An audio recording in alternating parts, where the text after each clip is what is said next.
Bonjour à tous, c'est Valentin, le Home Cinéman, et je suis en compagnie de Loïc. Bonjour Loïc. Salut. On est réunis aujourd'hui pour vous parler de Godzilla X Kong, le nouvel empire. C'est la suite de Godzilla vs Kong, qui était sorti en 2021, sous l'ère Covid. Il n'était pas sorti au cinéma, il est sorti sur HBO Max et dans quelques cinémas dans le monde. En France, c'était fermé. Nous avons pu voir le film chez nous. Cette fois, pour le 2, nous allons pouvoir le voir au cinéma. Et ce Kong X Godzilla est réalisé par Adam Wingard, un mec qu'ils ont trouvé dans les locaux de Warner. Ils ont dit, tiens, tu veux réaliser un film à gros budget? Il a dit, bah les mecs, moi mon job c'est plus de faire des... Non, réalise le film, tiens, voilà 200 millions. Je ne sais pas exactement le budget, mais voilà. Ça vous annonce le ton de cette vidéo.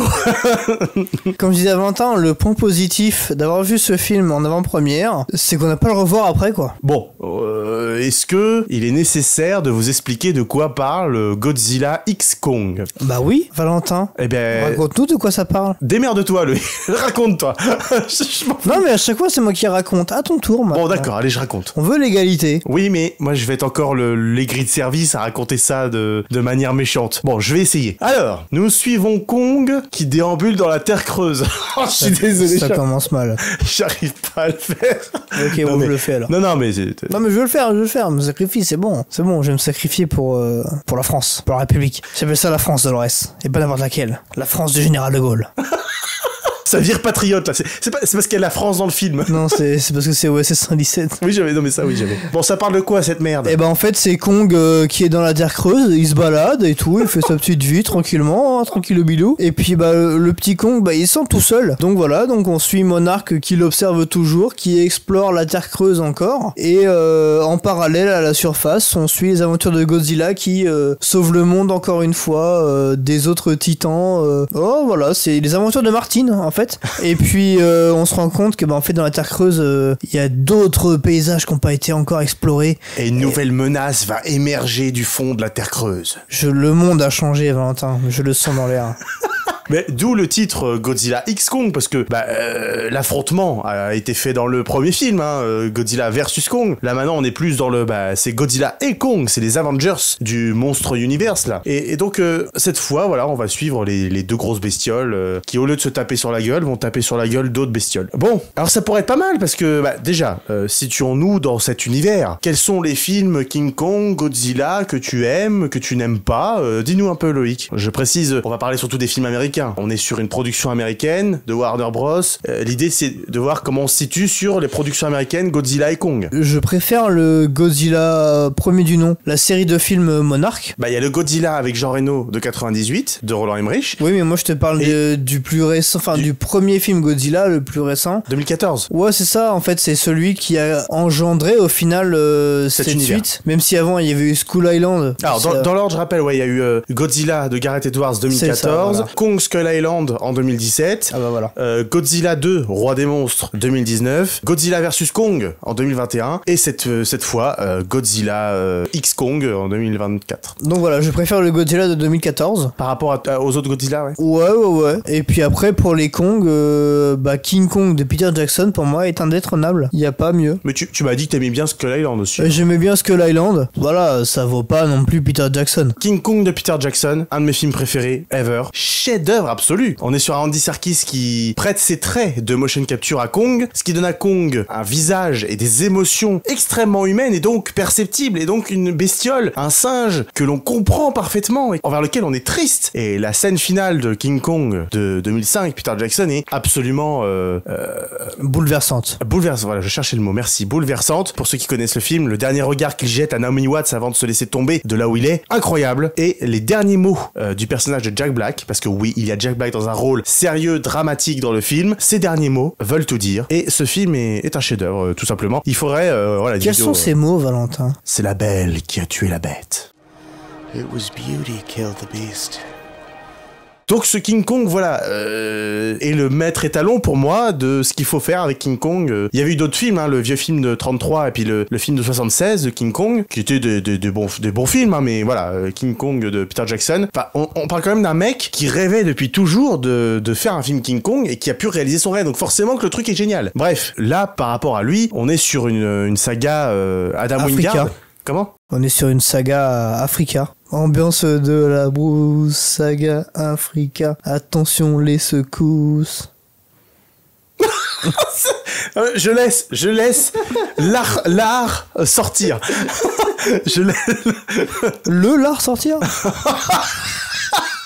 Bref, on est voilà, bon, Peter Jackson qui rêvait depuis toujours de réaliser un King Kong a pu le faire et ça se voit que c'était un rêve. Là, on est sur, comme tu le disais, c'est de l'industrialisation du blockbuster, donc on est sur, il faut nous sortir un blockbuster où il y a Godzilla et Kong. On va prendre le dernier mec qui passe dans un couloir chez Warner, on va lui dire de réaliser ça. Le mec n'a aucune passion, il y a rien. Et donc, pour finir sur le rapport, moi j'aime pas trop le Godzilla de Gareth Edwards à 2014. Ce parti pris là de pas montrer le monstre, ça peut être sympa. Moi, c'est pas quelque chose auquel j'adhérais. Je préfère largement plus, et je sais que c'est du mauvais goût et que beaucoup ne l'aiment pas, mais je préfère le Godzilla de 98 de Roland Emmerich parce que c'est un véritable film catastrophe et j'aime beaucoup l'idée de la nidification. Enfin, vous voyez si vous avez vu le film, je vais pas m'étendre, je me suis déjà trop étendu sur King Kong. J'adore le Godzilla 98 et puis après le reste, toute cette saga en fait, Monarch, depuis Godzilla 2014, tout ça, je trouve que ça n'a rien de qualitatif, en tout cas pas grand chose. Kong Skull Island nul à chier quand on compare celui de Peter Jackson et puis Godzilla 2, ça passe. J'aime bien certaines séquences et puis il y a quelques petites choses à sauver là-dedans. Mais voilà, après avec Godzilla vs Kong, on se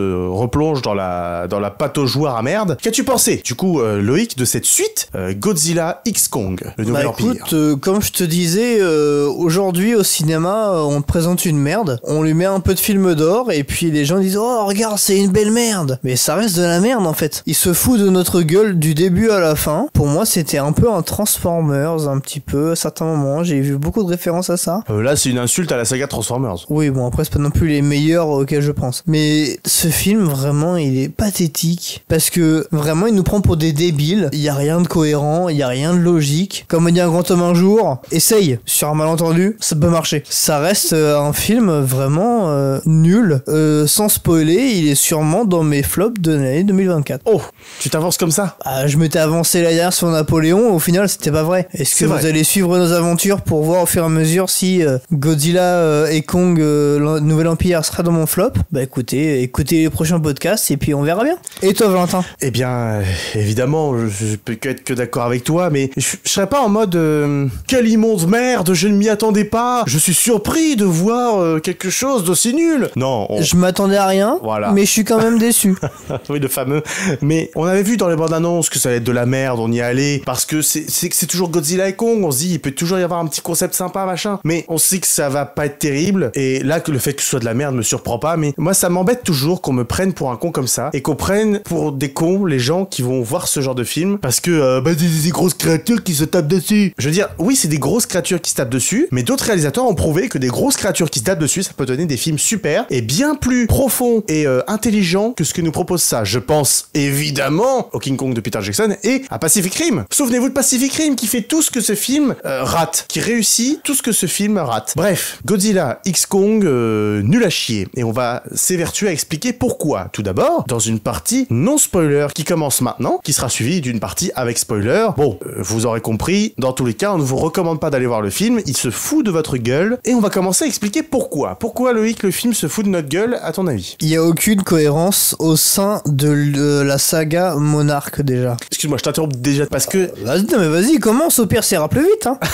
non, je veux rebondir sur ce que tu dis, parce que c'est intéressant. Parce que tu dis, ouais, il n'y a aucune cohérence, je me fais l'avocat du diable. Parce que j'ai envie de te dire, oui, mais le film ne te vend pas quelque chose de très cohérent. Ça a pas l'air d'être un film réaliste quand on voit les bandes annonces. Le fait est que avoir une certaine cohérence, une certaine ligne rouge au sein d'une saga permet que les spectateurs se repèrent facilement, connaissent certains principes et s'acclimatent facilement à un nouveau film. On l'a vu par exemple avec les Avengers, enfin les Gardiens de la Galaxie par exemple, avec les voyages entre galaxies, etc., avec les sortes de petits passages. On en a reparlé dans Captain Marvel, justement, c'est des choses qu'ils avaient déjà vues, qu'ils connaissaient, on va s'éterniser dessus. Donc là tu parles de cohérence à travers toute la saga Monarch. Exactement, enfin par exemple Godzilla, ouais. Par exemple, pour se recharger, ouais. Qu'est-ce qu'il fait? Il va au noyau de la Terre, on l'a vu ça. Ouais, je m'en rappelle plus, mais bon, oui, sûrement. Si. C'est même comme ça que le professeur japonais là qui est mort, c'est comme ça qu'il a sauvé Godzilla par exemple. Ouais, mais dans le 2. Du coup, permets-moi de poser une question peut-être bête, hein. Bien sûr. Bon, s'il va au noyau de la Terre, ça veut dire qu'il est passé par la Terre creuse. Alors non, justement, parce que ce qui est expliqué, c'est qu'en fait il y a des passages pour arriver jusqu'au noyau de la Terre. Son repère c'était à la base dans le noyau de la Terre et du coup vu que c'est très, il y a beaucoup de radiation, et bah du coup il passe voilà et du coup voilà. Et c'est rechargé comme ça, en tout cas dans le 2. Bref, oui. Et là qu'est-ce qu'il fait par exemple hein. Et bah il va bouffer de la radiation dans les centrales nucléaires. Française, monsieur. Dans les centrales nucléaires françaises. Exactement. Mais ça marche pas comme ça. Bon. Déjà ça, il y a un problème. Et même, ils savent, et ça depuis au moins le Godzilla 2, quel titan est où et à quel moment. Ouais, j'avoue ça, ouais. Pour les contrôler justement, pour voir lesquels sont dangereux, lesquels ne le sont pas, pour les endormir et justement ne pas qu'ils se réveillent. Et là, qu'est-ce qui se passe? Et bah Godzilla, c'est le gardien de la paix pour le coup, parce que il vient mettre des rousses aux méchants titans qui foutent la merde dans des villes, parce que du coup Monarch a pas fait son boulot. Et vous les contrôlez ou vous les contrôlez pas? Et Godzilla, c'est le CRS des titans. Mais ouais, c'est ça. Donc, arrêtez de manifester. Bah ouais, c'est ça. Enfin, genre, les titans, c'est des gilets jaunes qu'on vient taper dessus. Mais ils sortent d'où par exemple, tu vois, il y a un titan là au début du film, sans trop spoiler, hein. Mais justement, ils sortent d'où ces titans là? Alors, en fait, ils débarquent de n'importe où. Et d'ailleurs, je ne spoile pas parce qu'il s'agit justement d'un problème. C'est au tout début du film, alors que le générique apparaît encore en dessous de l'écran. Voilà, le nom des producteurs, tout ça, ça apparaît. Sauf que ces couillons là, ils ont fait une scène d'action où Godzilla se tabasse avec un titan à la con, là, une sorte d'araignée géante, mais en même temps que le générique, tu places une scène d'action probablement intéressante, enfin qui a une qualité variable, mais tu places ta scène d'action qui a coûté ultra cher à animer, parce que c'est que de la 3D, hein, c'est des gros monstres qui se tapent sur la gueule, c'est que de la 3D, ça a coûté une blinde sûrement à réaliser cette scène d'action, tu la fous pendant le générique où il y a le nom des gens qui sont sur l'écran en même temps de la scène d'action. Je comprends pas le délire du truc, tu la mets en plein écran en IMAX sans le générique un petit peu après. Pourquoi tu la mets pendant le générique du truc? Tu sais, c'est comme si pendant le générique de fin d'un film, t'avais la grosse séquence d'action qui a coûté cher du film en fond. Bah tu la gâches pas en la mettant dans un moment où tu présentes les gens qui ont fait le film. Je dis pas que les gens qui ont fait le film ne comptent pas, c'est pas ça que je dis, mais tu la mets pas pendant le générique où justement on est concentré, enfin, ou en tout cas il y a les titres de ceux, les producteurs exécutifs, réalisateurs, c'est pas le moment de mettre une séquence d'action, enfin merde. Imaginez le duel Anakin Obi-Wan sur Mustafar avec les crédits. Mais c'est ça, tu mets pas les crédits. Ouais, c'est ça, c'est exactement ça. Mais c'est con. Déjà ils sortent d'où ces titans là qui sortent comme ça, que Godzilla doit, enfin, on dirait qu'il y a une usine à titans sur cette terre, et puis hop, ça sort comme ça, t'as des titans toutes les semaines, et puis Godzilla, bon ouais, c'est son job, voilà, c'est son petit job, il part du Colisée de Rome où il s'est installé, et puis hop, il va taper un petit titan, puis Monarch qui sont là, oh dis donc, Godzilla il se déplace, c'est qu'il doit aller taper un titan, puis d'ailleurs, autre connerie dans le film, il y a un moment, justement, le moment où Godzilla se déplace parce qu'il y a une menace dans le film, encore une fois, on va pas spoiler, hein, vous inquiétez pas, il y a une menace dans le film, donc du coup, Monarch devine très vite que Godzilla il se déplace pour aller affronter cette menace, donc ils sont en mode, oui, Godzilla il est pas hostile, donc on va le laisser faire ce qu'il fait. Sauf que Godzilla il va se recharger dans une centrale nucléaire française.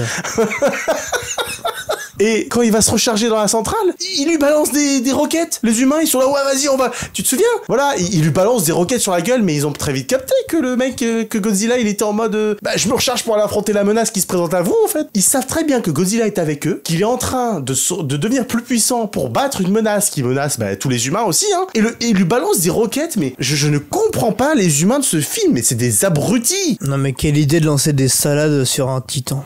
Oui, en plus, ils savent très bien que ça lui fait rien, ça fait 4 films qui lui balance des machins, le mec meurt pas, enfin, oh la roquette, ah oui, la roquette, ça, oui, c'est pour ça que j'ai dit quelle idée de lancer des salades sur un titan. Excuse-moi, j'étais pas du tout. J'aurais pu dire aussi qu'il est lancé des ratons laveurs sur un titan, mais bon, voilà, c'était moins drôle. Excuse-moi, j'ai totalement zappé ta blague, je suis Non, désolé. mais y a pas de souci. J'ai pas compris. À noter aussi, on est sur le début du film, que ça commence comme le premier film d'ailleurs, parce que la première écriture sur le premier texte qui apparaît à l'écran, c'est quelque part en terre creuse. Et dans le premier film, c'était quelque part sur Skull Island, où on suivait Kong qui faisait sa petite routine matinale, on découvrait qu'il était dans un dôme. Là, c'est pareil, quelque part en terre creuse, on suit le petit Kong, il se lave un peu dans la rivière, et puis après, il va chasser du bétail. Mais à quel moment il est autant humanisé déjà? C'est censé être une créature sauvage, même si bon, elle est un peu amadouée parce que du coup il y a une gamine machin avec qui il peut parler en langue des signes. Il y a des choses comme ça. Mais c'est censé être une créature sauvage. C'est comme Godzilla. Exactement. Godzilla, il saute, il fait limite un saut périlleux avant de mettre un high kick vraiment au méchant. Non, ça marche pas. Mais c'est vrai que tu soulèves un des gros problèmes du film, c'est que les créatures se comportent soit comme comme des chiens ou des chats, soit totalement comme des humains. Exactement. Je reprends encore une fois, pour moi, mon étalon de mesure, le King Kong de Peter Jackson. Certes, le Kong avait des émotions humaines. On voyait dans ses yeux qu'il ressentait l'amour, il a des émotions humaines, mais ça reste une bête. Quand il prend Naomi Watts dans sa main, il marche comme un singe et il la trimballe, il prend pas, il fait, voilà, c'est pas un humain en fait. Et il a pas des manières d'humain, il se comporte pas comme un humain. Il a les émotions, mais il a pas le comportement parce que ça reste un singe. C'est un singe géant. Là, le Kong, en fait, c'est juste un humain. Il réfléchit comme les humains, il a le même niveau de conscience, ça peut se faire, mais il a le même comportement. Il y a un moment dans le film où il est un petit peu blessé, on va pas en dire plus. Et voilà, il s'appuie avec comme s'il avait une petite canne ou qu'il y avait un autre humain qui le supportait. Et donc, ben voilà, il se comporte comme un être humain. Il a sa petite hache, là, on le voit dans la bande-annonce, vous inquiétez pas. Et puis, ben, sa hache, il l'utilise comme un outil, parce que c'est les humains qui ont inventé les outils. En fait, toutes ses propriétés, tout ce qu'il fait, c'est comme si c'était un humain. Et ça ne fonctionne pas. Et j'en viens aussi à ce que tu disais cohérence. Mais je pense qu'en fait, le vrai truc, et que tu voulais dire aussi, c'est que le film ne respecte pas, en fait, il brise constamment la suspension consentie d'incrédulité. C'est-à-dire que constamment, il nous rappelle que c'est un film et qu'il fait des conneries. On peut pas s'immerger dans le film. Voilà, on ne suspend pas notre incrédulité. On est constamment en train de sortir du film avec toutes les conneries qu'il nous fait. Et dans la case Kong se comporte comme un humain et le film n'est pas crédible et brise notre immersion, il faut quand même parler de cette histoire de dents. C'est pas très spoiler, vous inquiétez pas, c'est au début du film surtout. Et puis c'est pas très important pour l'histoire, hein, on va révéler d'important. Kong dans le film a mal à une dent. Ouais, il a une rage de dents, bah va voir un dentiste. Eh ben c'est ce qu'il fait. Kong du coup se fait soigner sa dent par un humain qui a l'équipement nécessaire pour soigner la dent d'un titan sur laquelle il peut se poser. C'est n'importe quoi. C'est lunaire quoi. Et comment tu veux que le film soit crédible quand dès le début il t'expose le remplacement d'une dent et l'arrachage d'une dent d'un titan par des humains qui ont la technologie pour. C'est lunaire quoi. Complètement lunaire. Mais on s'en fout quoi en fait qu'il ait une rage de dents ou pas. Enfin voilà. Bah, c'est parce que c'est pour justifier le fait qu'il sort de la Terre creuse. Là encore c'est pas très spoiler, vous inquiétez pas. Oh, non, mais ça on a vu dans le 1 qu'il y avait la Terre creuse et que Kong pouvait voyager de la Terre creuse au-dessus de la Terre. Et justement, le mec sort de la Terre creuse, il va voir les humains, il fait hey, salut, j'ai une rage de dents, je vais pas bien. Justement, la gamine qui lui dit ouais, il va mal, il a un petit peu mal à la dent. Enfin, vous vous rendez compte, on est dans un film Godzilla, Godzilla et Kong, et on est là, on traite la rage de dents de Kong, et Godzilla doit taper des méchants, faire son petit CRS parmi les titans. Enfin, vous vous rendez compte du niveau d'histoire, quoi. Et il me fait penser à un truc qui est super marrant, et que Godzilla dans le film, dans le premier, il tape partout et il s'en branle, il va partout un peu dans le monde. Ouais, bien sûr. Et là, dans ce film, il est en mode je vais suivre le fleuve. Et j'y ai pensé aussi. Ouais. J'adore parce que pour se déplacer dans les villes, voilà, il marche dans l'eau pour pas détruire les bâtiments. C'est incroyable. Comme si, encore une fois, il se comporte voilà, comme un humain, enfin, comme il a la conscience de l'humain. Et comme si les mecs de Monarch ou les humains, ils avaient dit ouais, attention, hein, tu détruis pas les bâtiments, tu marches dans l'eau. Sinon, on te nourrit plus. Hein. Il y a pas vraiment de logique dans le truc. C'est incohérent et puis même c'est naze. Ah bah oui. Même les personnages, tu vois, le mec, ça aussi, tu vois, le mec, tu sais, qui a son blog là et qui parle de la Terre creuse. Oui, qui est aussi dans Bullet Train, qui est dans Godzilla vs Kong aussi, ouais. Exactement. Et bien lui, vous l'avez vu dans la bande-annonce, c'est quand même un mec. Dans le premier Godzilla vs Kong, c'est un théoricien du complot. Il est en mode, ouais, on nous cache des trucs, il faut trouver ce dont on nous cache, moi je suis sûr que la Terre creuse elle existe. C'est un mec adepte de la théorie du complot, qui bon, s'est révélé juste, parce que la Terre creuse existe dans cet univers, donc il avait raison, mais c'est à la base, même dans notre monde à nous, une théorie du complot. Et dans ce film-là, il est en mode, au début, quand on le retrouve, il est en mode, ah non, mais moi j'aime pas qu'on remette en cause ce que je dis, moi ce que j'ai dit, j'avais raison depuis le début, machin. Donc en fait, le mec passe de théoricien du complot à, j'aime pas du tout qu'on remette en question ce qu'on dit, on devrait pas remettre en question ce que les gens disent. Donc ce qui veut dire l'inverse de ce qu'il était dans le premier film. Ça me rappelle les mecs d'extrême droite, ça. Ok. D'accord. Pas de politique ici, monsieur.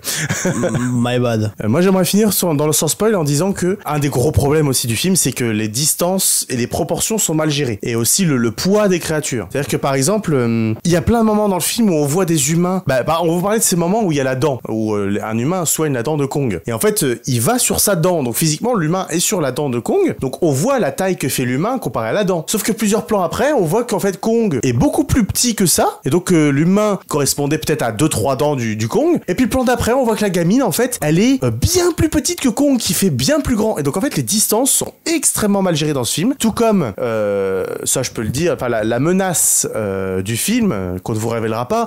En fait pareil, on a l'impression qu'il change de taille de scène en scène en fait, et que par rapport à Godzilla et par rapport à Kong, il est jamais de la même taille quoi. Toutes les distances, voilà, même le poids des persos quoi. Je parlais de Pacific Rim tout à l'heure. Dans Pacific Rim, on sent que les robots, que les kaiju, ils sont lourds, qu'ils ont un impact sur le sol, ils se déplacent super lentement parce que c'est des mecs qui font des mètres et des mètres de haut. Alors que là, Godzilla et Kong, ils se déplacent, encore une fois, comme si c'était des humains, quoi. Comme si c'était des petites choses, comme si c'était des petits corps qui se déplaçaient dans l'espace, alors que normalement, ils devraient mettre, voilà, beaucoup de temps à bouger un bras, à bouger un pied, ce qui était le cas des premiers films Monarch, de Godzilla en 2014. Godzilla, il met un peu plus de temps à se déplacer quand même. Là, ça devient des ninjas, quoi. Là, c'est des créatures de plusieurs mètres de haut, de centaines de mètres de haut, et les mecs, ils se déplacent tranquillement, hein, y a pas de souci. Du coup, c'est pas crédible, parce qu'ils ont un poids énorme, et en fait, on ressent pas qu'ils ont un poids énorme. On dirait que ils sont légers comme des plumes, quoi. Donc ça ne marche pas dans le film, en fait. Et du coup, c'est là qu'on se fout de notre gueule, parce qu'on nous propose un film avec des créatures énormes, ils font des gros dégâts, mais en fait, ils ont pas de poids, ça crame évidemment, on dirait que c'est de la 3D. Le King Kong de Peter Jackson, lui, il a un poids. Donc même s'il est fait en 3D, lui aussi, ce sont des effets spéciaux pour lui aussi, et lui, c'est beaucoup plus crédible, parce que lui, on sent qu'il met du temps à se déplacer, qu'il est lourd, et donc c'est beaucoup plus crédible pour le spectateur, quoi. Ouais, totalement. Et puis de toute façon, c'est une chose que j'avais dit justement pour Godzilla Minus One, justement. Oui, ouais. C'est que voilà, Godzilla, il est grand, il est lourd, il met vraiment du temps à se mouvoir. Là, déjà les deux courent. Bon, après voilà, c'est dans la terre creuse. Enfin, Godzilla, ouais, comme je disais, il saute, il fait des trucs et tout. En mode, c'est un humain vraiment qui est en train de se taper dans une ruelle. Sauf que c'est pas le cas. Là, Godzilla, c'est une bête sauvage à la base. C'est pas un mec random qui va se battre et tout. Entre eux, si c'est pas cohérent, comment voulez-vous que ce soit cohérent pour nous? Pas possible. Pas possible. Je te propose qu'on passe en partie spoiler. T'as quelque chose à rajouter? Non, comme ça on va pouvoir plus développer notre avis surtout. Eh bien, avant de passer à la partie spoiler, on recommande évidemment pas d'aller voir le film, j'imagine. Pas pour moi en tout cas. Je pense que toi, tu le recommandais quand même. C'est de la grosse merde. Donc n'allez surtout pas voir le film. Et voilà. Ne payez pas pour ça vaut pas le coup. De toute façon, que vous ayez vu le film ou pas, n'hésitez pas à rester pour la partie spoiler, hein, c'est nul, y allez pas. Partie spoiler, ça commence maintenant. Godzilla est con. Godzilla est super con dans le film. Non, c'est pas Godzilla est con, c'est Godzilla et Kong. J'ai tendu la perche. Ouais, mais Godzilla, il est surtout con aussi. Parce que, franchement, le Godzilla qui va taper la gueule à Kong à la fin, alors que Kong, il est clairement là. Ne me tape pas! Je veux juste que tu viennes avec moi dans le truc. Godzilla, il fonce en mode, je m'en fous! Mais, alors, on nous montre tout le film que les mecs, ils ont des comportements d'humains, que les mecs, ils sont super intelligents, ils savent totalement ce qu'ils font. Le Godzilla, il a repéré un ennemi à l'autre bout de la planète. Tac, il y va, et puis il fait comprendre aux humains qu'il est pas méchant et tout. Par contre, là, quand il s'agit de voir Kong, qui lui fait clairement le signe, va dans le portail avec moi, il y a une menace. Là, le Godzilla, il fait, je m'en fous, je vais me taper. Et parce que c'est un film Godzilla versus Kong, donc, enfin, Godzilla et Kong, mais du coup, les producteurs, ils ont dit, nous, on veut notre petite bataille de Godzilla contre Kong. Et donc, il y a la petite bataille, mais du coup, ça marche pas dans le film, c'est totalement con. Godzilla, c'est un débile dans le film. Oui, et puis même pour reprendre ce passage-là, justement, parce que ce passage-là est un petit peu important aussi. Au début du film, on voit des oscillations sur les capteurs sismiques, et même sur les dessins de la gamine. Ça représente 3 triangles. Dans la Terre creuse, au moment du passage que Kong a emprunté justement pour demander l'aide à Godzilla, qu'est-ce qu'on voit? 3 pyramides. Où est-ce qu'il atterrit? Au Caire. Qu'est-ce qu'il y a au Caire? Des pyramides. 3 pyramides. Vraiment, coïncidence? Ah, c'est très intelligent. Comme a dit une personne un jour, coïncidence? Je ne crois pas. Tu parles de coïncidence. J'ai la coïncidence du siècle dans le film. Vas-y. King Kong vient de se faire péter le bras par le méchant de merde, là, le singe tout pourri de... Bon, il vient de se faire péter le bras parce que son bras a été glacé. Il a eu une engelure. Voilà. Donc le mec, voilà, il est blessé. King Kong est blessé, il peut plus se servir de son bras. Et t'as les humains qui nous sortent. Attends, mais Monarch avait développé un bras mécanique. C'était un prototype qui n'était pas terminé, mais bizarrement, il est totalement prêt à l'emploi. Et puis, ça tombe bien. Le bras a été développé à la surface par les humains, mais comme par hasard, le bras avait été transporté à la dernière minute dans la petite base qui fait... elle fait 30 mètres carrés, la base. Mais on a eu le temps de mettre le bras là, parce qu'on s'est dit, ça peut servir. Un beau gadget raccourci facile. Et puis, comme tu sais, il nous dirait, ouais, on a prévu plusieurs remplacements de membres, plusieurs choses. Tu vois, par exemple, ils avaient prévu la dent. Mais bon, la dent, c'est un petit truc qu'ils pouvaient avoir bricolé vite fait. Mais tu vois, il nous dirait, ouais, on a prévu un casque, on a prévu des trucs. Et là, on a besoin du bras, on prend le bras. Mais non, on a juste prévu un bras. Bizarrement, le bon bras. Le bon bras. Et puis, heureusement que c'est le bras qui s'est pété. Parce que ça aurait été la jambe, ça aurait pas marché. Quelle coïncidence. C'est coïncidence sur coïncidence. Non seulement coïncidence, il y a le bras qui existe, on l'a totalement créé. Et il est totalement en état de fonctionner. donné. Et puis quelle coïncidence quand même qu'il soit en terre creuse, qu'on n'ait pas besoin d'aller chercher là-haut. Non mais franchement, là on nous prend vraiment pour des cons. Ah oui, totalement. En plus, pour le coup, enfin, vous étiez pas là, mais avant la séance, je lui ai dit, ça serait drôle que le gant qu'on voit à la main droite de Kong, pardon, c'est que ce soit une attelle. Bah, qu'est-ce qui s'est passé? Et bah, ils ont mis le gant justement pour le soigner de l'engelure et pour aussi un peu le renforcer. Donc voilà, c'était littéralement une attelle en fait. Ah oui, parce que c'était assez drôle. Encore une coïncidence, ils avaient prévu que King Kong aurait une engelure et donc il faudrait soigner le truc. Mais ils avaient le liquide pour soigner le truc. Tu te rends compte? Ah mais oui, mais totalement. Oh, à quel point on se fout de notre gueule, c'est incroyable quoi. Totalement. Et niveau des incohérences, c'est pareil. Enfin, les humains, ils ont établi un avant-poste. Donc j'ai dit 30 mètres carrés. Le machin, c'est un petit bâtiment là qui est au milieu de la jungle. Vu la taille et vu l'envergure du bâtiment, vu qu'il y a des monstres de plusieurs mètres en dehors de King Kong et d'autres monstres, hein, mais vu qu'il y a des monstres de plusieurs mètres et des créatures féroces qui passent tous les 4 matins, ça m'étonne que le machin ait pas été cassé bien avant, tu vois. Ou que ce soit pas, ou qu'il n'y ait pas une base sous terre pour être en sécurité. Mais bon. Bah c'est ça. Puis les humains, ils arrivent devant l'avant-poste, ils font, oh bah dis donc, il est détruit. C'est dommage. Bah, on pensait qu'il allait pas être détruit. Mais il y a des mecs de plusieurs mètres qui passent. Ils devraient pas être surpris, les mecs. Ils devraient, bah oui, évidemment. Bah, le truc s'est juste fait écraser par la première créature qui est passée. C'est normal. Dans quel monde vous vivez à l'extérieur, il y a un Godzilla qui détruit des villes et vous installez un avant-poste de 30 mètres, petite base de 30 mètres carrés, et vous êtes surpris qu'elle soit détruite. Mais vous êtes débile. Oui. Bah oui. Comme je l'ai dit un peu plus tôt dans la vidéo, je fais des petites références à Transformers parce que encore une fois je vais revenir sur le Caire. Quand Kong sort du portail avec son gant justement, son gant robotique, ça me fait penser à Transformers 3 justement où on a un gros méchant Decepticon justement qui doit absorber plein de choses pour devenir encore plus gros et être encore plus fort. Et du coup ça m'a fait penser à lui parce qu'en plus c'est la même couleur littéralement parce que c'est du jaune noir. Ça m'a fait assez rire d'ailleurs de voir ça. On dit Decepticons, monsieur. Je t'emmerde. D'accord. Même au moment où ils mettent le gant justement à King Kong, ça me fait penser un peu à la transformation d'Optimus de camion à Autobot en fait, vraiment quand il est en forme humaine. Ça m'a fait assez rire. Et Decepticons, rassemblement. très drôle.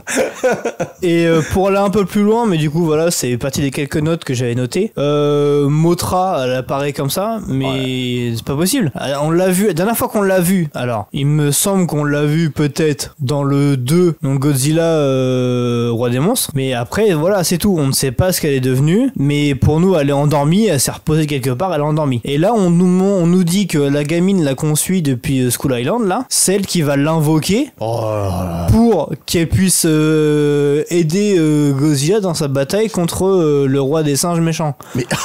Mais genre elle apparaît littéralement quand je disais à Valentin, je savais pas, en fait là c'était du vide et d'un coup genre elle va utiliser sa force vitale ou je sais pas quoi et bah y a Mothra qui apparaît, mais en fait non, ça marche pas comme ça. Même si ça marchait, c'est pas logique en fait. Et pour le coup, pour ceux qui jouaient League of Legends, pour certains c'est le meilleur support au monde ce monstre là. Vraiment c'est un peu pillon. Il vient t'aider, genre il apparaît de nulle part, il vient t'aider par-ci par-là, hop c'est bon, vas-y, bah le reste tu te débrouilles, de toute façon tu vas le gérer. Mothra c'est littéralement un Deus Ex Machina dans le film quoi. Ah ouais mais c'est ça. Mais c'est aucun. Mais tu vois même la civilisation à la con là.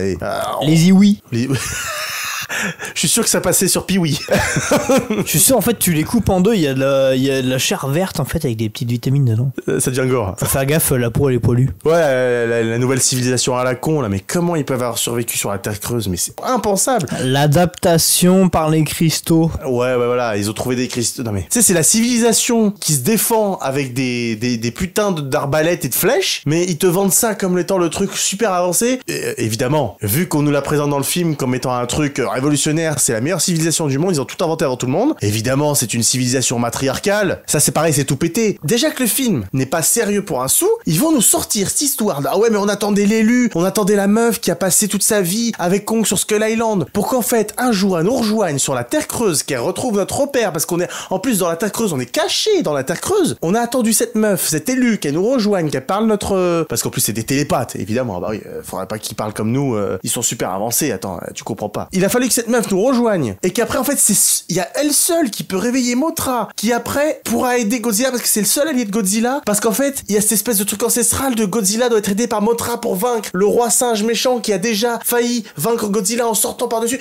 Vous vous rendez compte comment c'est n'importe quoi ce film. Ça dépend d'une humaine, d'une élue, c'est n'importe quoi, c'est pas sérieux. Franchement, c'est pas sérieux. Comment vous voulez qu'on croie une seule seconde à cette histoire? Elle avait un taux de midi-chlorien très élevé, Valentin. Voilà, c'est ça.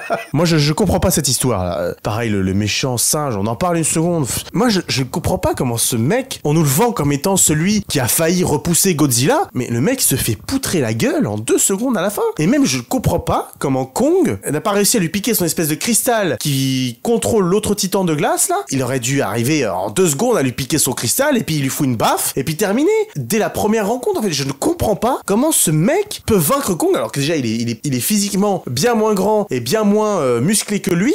Bon, c'est ce qui fait, du coup, la particularité, mais franchement, quand tu vois Godzilla et Kong, tu dis, mais putain, mais comment ce mec a pu leur tenir tête? Bah, pour moi, c'était le roi Louis, mais vraiment mal fait, vraiment. Ah ouais, moi je me dis, attends, c'est un grand truc qui se cache parce qu'il veut sortir à la surface, et on l'a cloîtré dans l'intercreuse parce que c'est vraiment une menace immense. Et tu te retrouves avec ce singe de merde là qui est pas plus grand que les autres, qui a rien de particulier, c'est juste qu'il a un cristal magique. Tu te dis, bah t'as juste à lui piquer le cristal et puis c'est terminé. Pourquoi Kong il fait pas ça? Il voit très bien que le cristal il commande bon, je ne comprends pas ce film, ça n'a aucun sens. Et puis j'en reviens pareil à la même chose. Enfin, ce singe à un moment là, ce grand méchant, il monte sur la tête du coup du titan de glace. On voit qu'il fait une certaine taille par rapport au titan de glace. Et puis plus tard, t'as Kong, du coup qui est censé être plus grand que ce singe, qui fait quasiment la même taille quand Kong monte lui aussi plus tard sur ce géant de glace. Comme je disais tout à l'heure en partie no spoil, les distances sont extrêmement mal gérées, les rapports d'échelle, en fait, il y a aucun travail là-dessus, alors que on sait que Godzilla de 2014, réalisé par Gareth Edwards, c'était le mec justement qui avait été embauché pour ça, pour travailler sur le rapport d'échelle. Il a fait ça dans Rogue One, il a fait ça dans The Creator, et puis dans Godzilla. Le mec, c'était sa spécialité,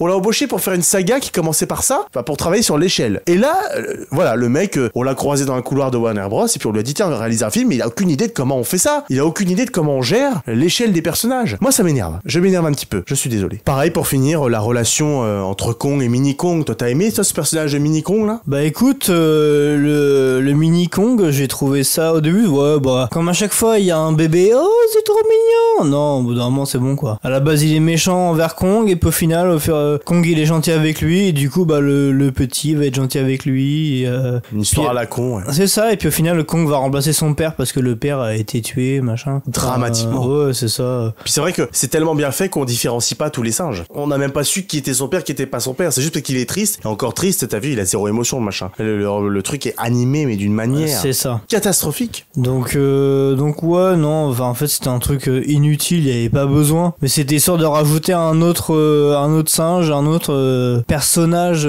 décisif pour le coup. Parce que dans le combat final, c'est lui qui ramène la hache à Kong, mais c'est tout, quoi. C'est vrai qu'il avait besoin de la hache pour vaincre le méchant. Hein. Apparemment. Pareil sur le Kong, qui a des comportements humains, bah en fait toute sa tribu a des comportements humains. Les mecs, on arrive chez le grand méchant là, il fait de l'esclavage avec ses congénères. Il y a pas de comportement plus humain que de faire de l'esclavage et d'asservir les autres parce qu'on est plus fort, parce qu'on a un avantage sur eux. Encore une fois, aucun sens. Seul petit peut-être point positif, et encore même pas. Il y a de l'animation en 3D. Les artistes d'effets spéciaux sont talentueux. Voilà, ça c'est pas nouveau, et vu que le film est composé à 90% d'effets numériques et d'effets 3D, les créatures modélisées en 3D, on peut dire que il y a certains combats qui sont pas mal animés, donc on va dire que c'est une qualité, mais c'est vraiment une qualité arrachée aux chausse-pieds parce que c'est la seule chose que le film s'évertue à faire. C'est ça. Et puis même, c'est vrai que d'habitude, on avait pour habitude, en tout cas avec ces films-là, c'est d'avoir des combats un peu plus longs et plus développés. Là, on voit en tout, je crois, 4-5 combats, je crois en tout. Ils sont expédiés, en fait. Ils sont très courts, alors qu'on s'en fout. Notamment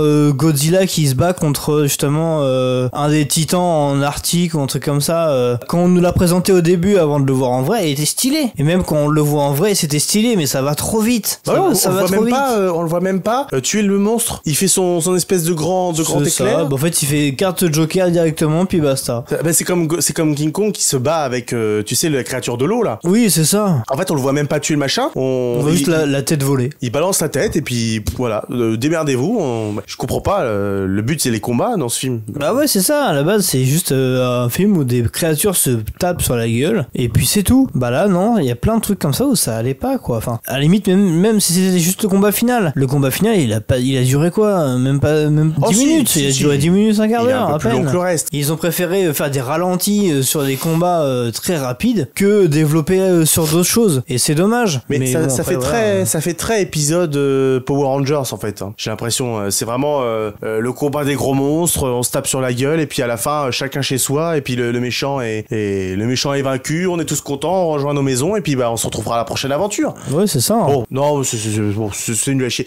Même, tu vois, pour terminer, pour conclure la vidéo, j'ai envie de dire, même, on pourrait prendre ce film comme un plaisir régressif. Moi, je m'attendais à ce que ce soit un plaisir régressif, à ce que ce soit, voilà, un film nul à chier, mais où on puisse au moins prendre notre pied sur les combats. Mais j'ai envie de dire, c'est même pas un plaisir régressif, alors que le 1 l'était, je trouve. Le 1, j'avais pris un minimum de plaisir, avec ce délire de la Terre creuse, qui au moins apportait ça, même si on peut le critiquer ou quoi, il y avait au moins ce délire qui était mis en avant, mais il y avait le plaisir régressif d'apprécier les combats qui étaient beaucoup plus fournis, et je pense oui, un peu plus long, et puis plus intéressant, parce que là, c'était vraiment Godzilla taper la gueule à Kong. Là, on tape la gueule à un méchant, c'est bon, on est sur un épisode de Marvel, comme si c'était un méchant Marvel qui apparaissait, et les Avengers, tu tapes sur la gueule, quoi, c'est un peu pareil. En moins bien fait encore. Mais voilà, ça aurait pu être un plaisir agressif, ça ne l'est pas, même pas. Je trouve que le film remplit même pas son contrat. Voilà. Vraiment, il y a rien à tirer de ce film, c'est sans surprise, une catastrophe.